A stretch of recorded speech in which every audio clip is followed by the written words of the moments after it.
내가 정말 나를 위해서도 그렇고 내 가정을 위해서도 그렇고 건강한 바운더리를 만들어야겠구나 하는 생각이 많이 들었어요.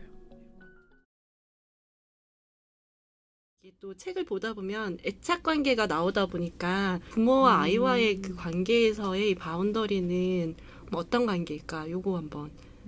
저는 좀 엄마가 지배형 엄마.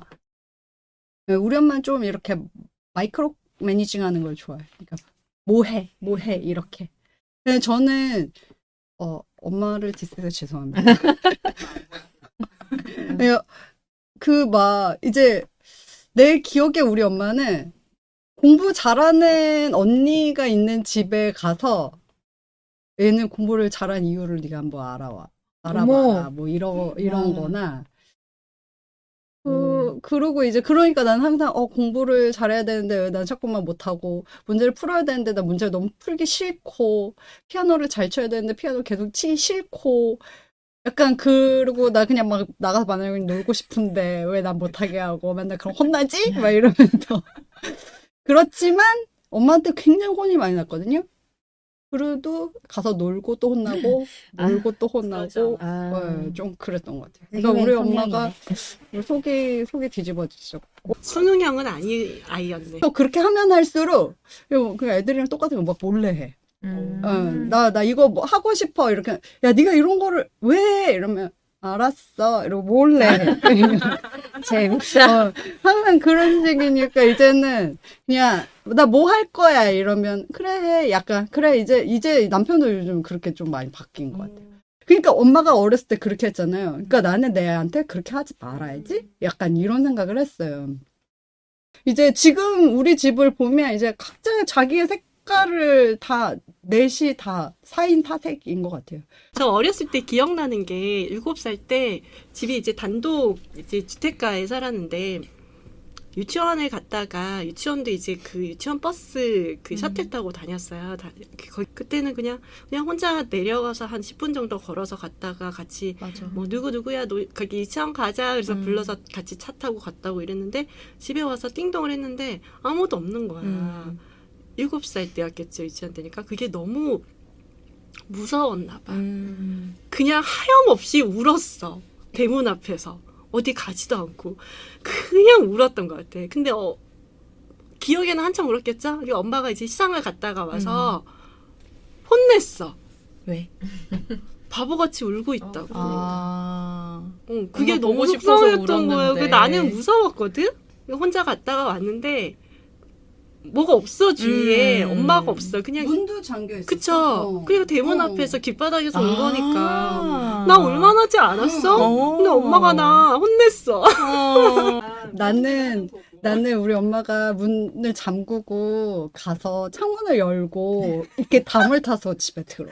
나는 네가 그 광명에 처음 올라왔을 때 불꽃축제 같이 데리고 간 거 세계 맥주집 가서 이렇게 병에 담긴 맥주 사준 거 이런 게 너무 고맙고 너무 생각이 나 이런 얘기를 하는데 그래서 우리 엄마가 예전에는 나 밖에서 울고 있다고 그렇게 구박하고 중간중간 막 뒤지게 욕먹고 맞고 이랬던 적이 있는데 이런 관계가 된 이유는 뭘까라는 생각을 했었어요. 책에서 나온 거에서 애착 손상이 생길 수밖에 없고 안 생기는 것보다가는 그러니까 아예 뭐 안 생길 수 없고 그것보다는 어떻게 회복하느냐가 더 중요하다. 그런 얘기에서 엄마는 그래도 계속 나를 이제 사랑해 주는 거를 내가 느꼈고 나를 위해서 희생하는 걸 느꼈고 애쓰는 걸 내가 알기 때문에 이런 게 회복되지 않았을까. 저는 이제 아들 둘 키우니까 그러게요. 언니 말대로 그래서 지배형이 됐나? 위에 있는 사람은 생길 수밖에 없잖아요. 우리가 뭐 사회적인 관계 속에서 사니까. 그러면 뭐 남편을 위에 올리겠어 억지로? 굳이? 그렇지. 좀 더 잘하는 사람을 위에 있는 거예요. 이래서 지배형을 타당하게. 저렇게 합리화하시는 맞아. 거니까. 진짜 너무 딱딱딱. 뭐 누구 하나가 리더가 있어야 된다고요. 좀 위안이 되는 것 같아요, 언니. 그래도 지금 제가 이렇게 조금 권력형의 모습이 가족 안에서 나타나는 거가 남자들의 성향이 이렇다는 거를 이제 또 막 찾아보잖아요. 찾아보면은 그렇다면 이렇게 돌려 얘기하면 안 되고 다이렉트로 직선적으로 얘기를 해야 되는구나. 그래야지 알아먹는구나. 그거를 약간 살면서 이제 체득한 것 같아요. 언니 애들은 그렇게 안 해요? 지배형 구조는 어릴 때부터 나는 안 했던 것 같아. 그냥 할 수가 없었던 게 내가 치이더라고 매번 애들한테. 그래서 괜히 이거 했으면 좋겠어. 이거 하자 얘기를 정말 많이 해. 경원이네 아들들은 좀 완전히 그런 남자애들 그런 특유의 그 성향이 아니야.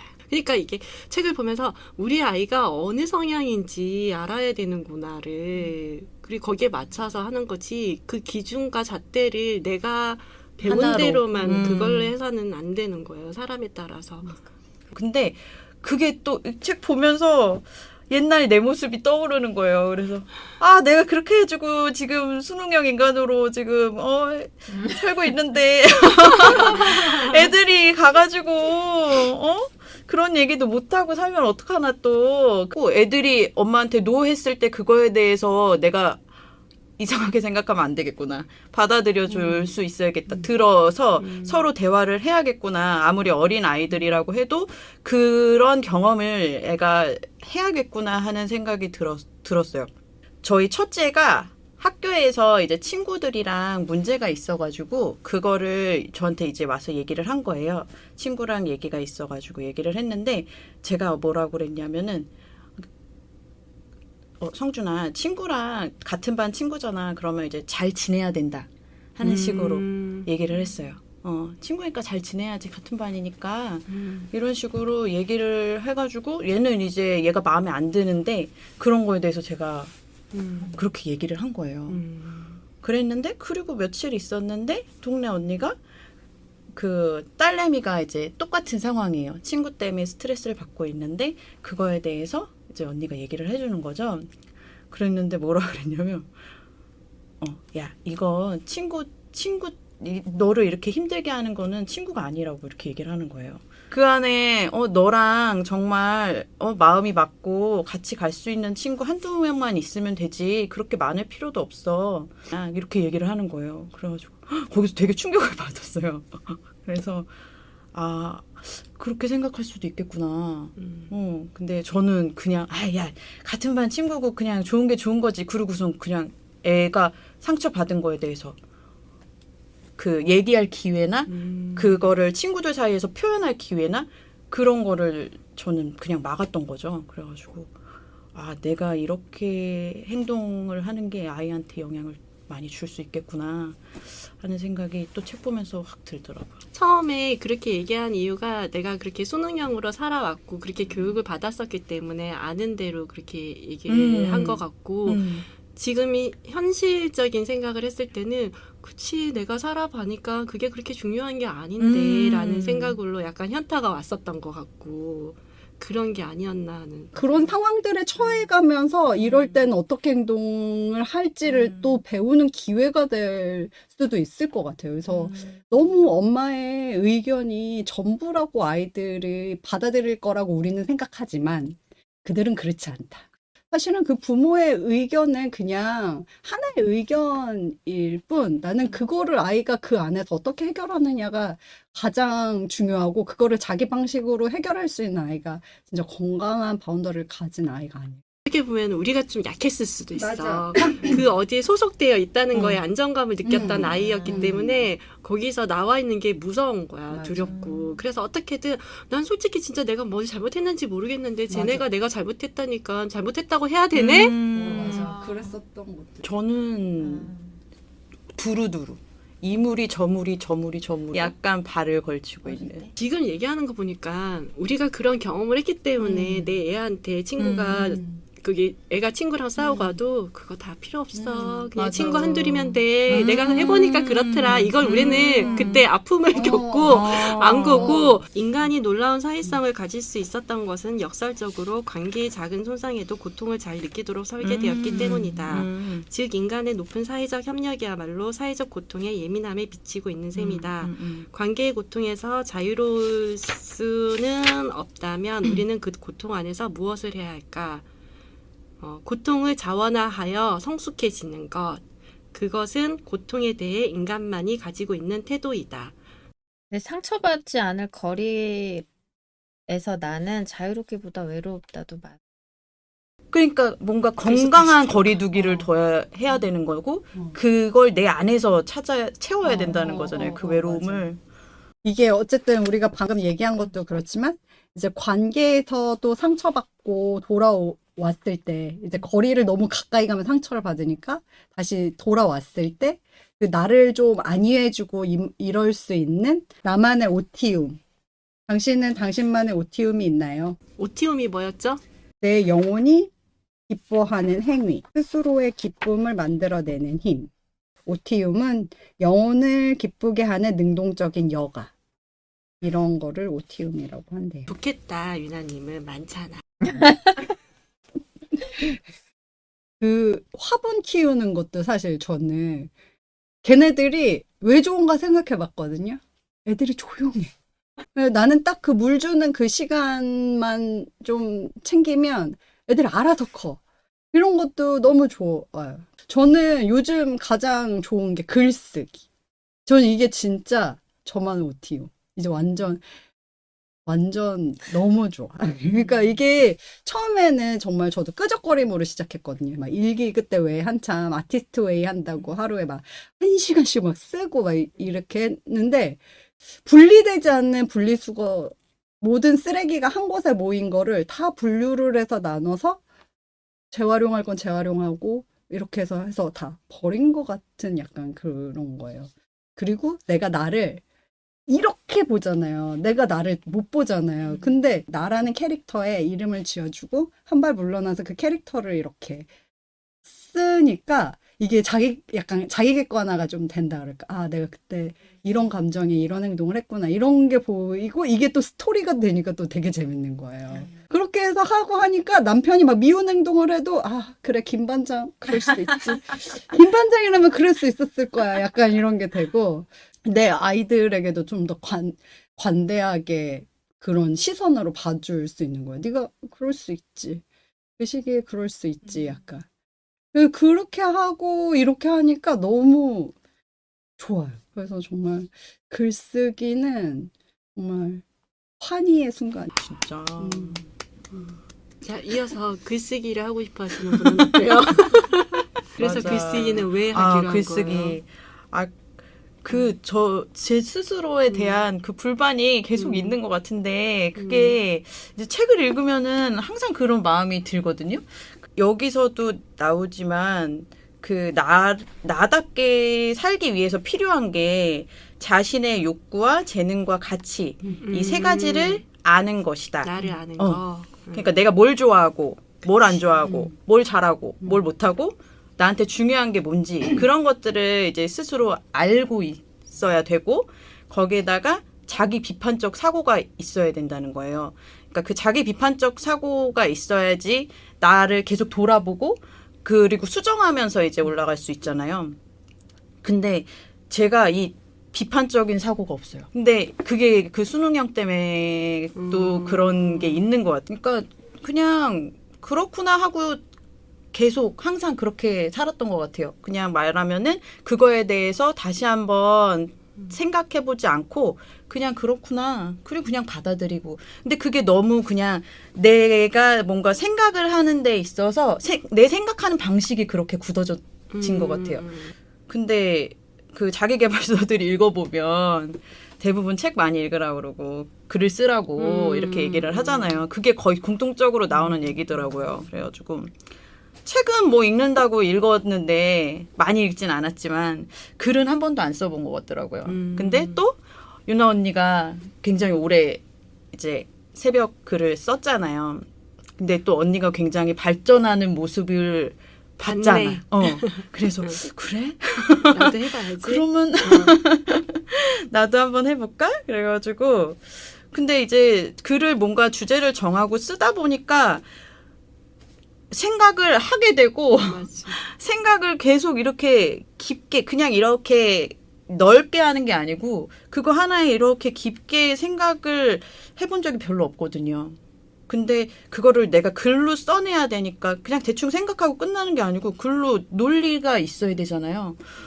그러니까 좀 정리가 되는 것 같고 뭔가 내 생각이 좀 더 명확해지는 느낌이 있는 것 같아요. 그래서 계속 쓸 수 있을지 모르겠지만 우선은 해보자. 저는 그 정리 자꾸 이제 그 집을 내가 약간 이렇게 코너에서 봤을 때 내 집을 봤을 때 뭔가 좀 불필요한 건 없고 좀 깔끔하게 물건을 좀 줄였으면 좋겠고 이런 거에 꽂혀서 그냥 집에 있으면은 한동안은 그냥 계속 정리만 했었던 것 같아. 일이라면 일인데 하고 나면은 뭔가 이제 정돈이 되어 간다고 할까? 불필요한 거는 이제 좀 떼버리고 정말 집중할 거에 집중할 수 있는 것 같아. 그리고 그 다음에 그 영상 편집하는 게 재밌어요. 근데 뭐 그렇게 조회수도 많이 나오진 않지만 요거 편집하고 하면서 이게 어떤 하나의 기록이고 또 뭐 추억이 될 수도 있고 이게 하나씩 쌓이다 보면은 이게 나의 역사가 될 수도 있잖아요. 그러니까 유튜브라는 그 영상을 찍고 편집하는 되게 많은 시간과 노력을 들여야 되는데 이거를 내가 아무거나 하진 않는단 말이야. 기록하고 싶은 거를 기록하지. 이거 하다 보면은 시간이 참 잘 가. 그리고 너무 재밌어. 재밌는 거네. 그러면 재밌어요. 그래서 내가 자꾸 밤을 새는 정리를 계속 하고 있는 것 같아. 집 정리, 뭐 블로그 정리, 뭐 유튜브로 나의 생활 정리 이런 것들. 있어요, 취미? 취미? 오티움. 요즘에 나 뭐가 있을까? 나 웹소설인데 진짜 그냥 신랑하고 다투고 화나면 주말에 종일 웹소설만 보고 있잖아. 언니 이거 도망가는 거잖아요. 현실 도피. 맞아. 남편이 그렇게 안 타니까 얘가 여기에서더라도 위로를 얻으리. 정원이 취미 있잖아. 봉사. 그게 봉사인가? 정말 편하다고 생각해요. 맞아. 그게 존경스러워. 굉장히 오랫동안 일을 하면서도 그렇게 정해놓은 봉사를 한다는 거는 어떠한 환경 속에서 내가 자라는 왔는데 자라오면서 그래도 내가 힘들지 않는 상황이 갔던 것들이 다 그냥 감사한 것 같다는 생각이 드는 것 같아. 내가 해야지만 내가 마음 편할 것 같다는 생각. 내가 결론은 봉사는 내 만족인 것. 제일 가장 나한테 맞는 봉사를 찾아서 너무 행복하죠. 오히려 거꾸로. 훌륭한 거. 그러네. 언니의 모티움이 많네요. 만족감이 그걸로. 아니 그냥 뭔가를 하면 자연적으로 다른 사람들도 그렇게 할 거고 약간 그런 생각이 많은데.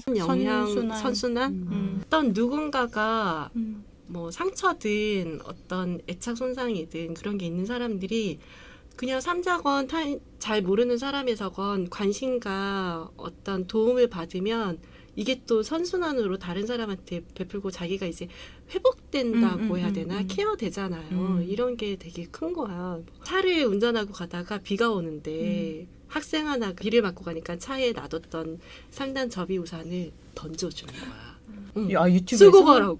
그런 것들을 찍어서 올리는 거. 저러면 되는구나. 그러니까 이런 것들이 학습이 또 돼야 되는 거예요. 나도 저 정도는 하고 싶다. 그러니까 할 수 있는데 저런 생각을 못 했었다. 이거를 좀 빨리 캐치한 사람들이 조금씩 변화해야 되지 않을까라는 생각을 했었어. 그래서 경원이가 얘기하는 그런 것들이 또 반성하게 되네. 감사합니다. 이미 저희에게 큰 영향을 또 주고 계세요. 오늘은 진짜 관계를 잇는 시간 어떻게 얘기할까 되게 걱정됐었거든요. 집에서 나 오늘은 망했다 이러고 나왔어요. 근데 우리 항상 할 때쯤에 망했다 이거 좀 분량 안 나올 것 같다 이런 생각하는데 오늘은 너무 길 것 같아. 2번으로 좀. 그래야 될 것 같아. 다음에 뭐 해요? 다음 책은 트렌드 코리아 2023. 이게 또 다음 해가 2023년이니까 이때 트렌드를 우리가 과연 어떻게 변하고 있는지 좀 보고 가면 쉽게 가지 않을까라는 생각으로 이 책을 선정했습니다. 쫓아가야죠. 다음 달도 함께 해요. 토끼 그림이 있네. 토끼인가 봐. 검은 토끼 해. 그럼 인사할까요? 다음 책에서 만나요. 안녕.